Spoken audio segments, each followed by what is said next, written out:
Set এসেছে। এটা হচ্ছে রিয়েলমি 5G।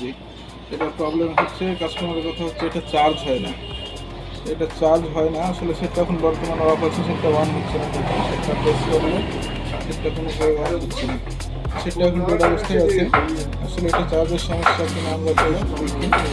তো আই চার্জারে যখন একটু কাজে লাগাচ্ছি, আই চার্জারটা অফ হয়ে যাচ্ছে লাগানো মাত্র। দেখো আই চার্জারে লাগানো মাত্রই সেটটা অফ হয়ে যাচ্ছে, তার মানে ভিতরে কোনো প্রবলেম হয়ে আছে। তো চলো আমরা দেখি সেটটা খুলে সেটটা আসলে কি প্রবলেম হয়েছে।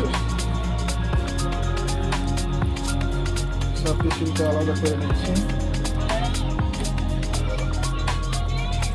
আইপিএস কেবলগুলো খুলে ফেললাম।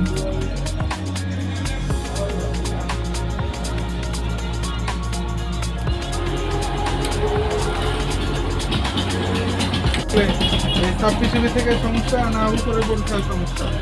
26GBতে যেহেতু আলাদা করে নিচ্ছি, এখন চার্জিং পোর্টটা লাগিয়ে দেখবো আই চার্জারটা বন্ধ হচ্ছে কিনা। হ্যাঁ, যদি আই চার্জার বন্ধ হয় তাহলে আমাদের এই পিসিবিতে কাজ করলে আশা করা সমাধান হবে। হ্যাঁ, এখান থেকে কিন্তু প্রবলেম পাচ্ছি না, কারণ এখানে 26GBতে কোনো প্রবলেম দেখছি না, শর্ট নাই। 26GBতে যদি প্রবলেম থাকে তাহলে কিন্তু এখানে শর্ট আবার সেট করবো। 26GBটাকে সেট করে দেখবো যে আমাদের মেন ফেজ পর্যন্ত ভোল্টেজ যায় কিনা।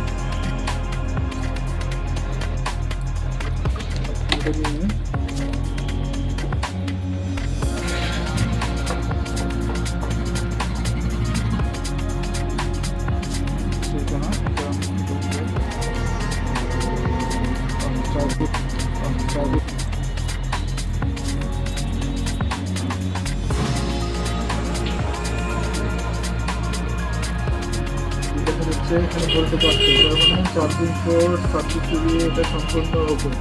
আসলে সমস্যাটা মেন পিসিবি থেকেই আসছে। এখন দেখি চার্জিং সিস্টেম পিসিবি থেকে উঠে রাখছি।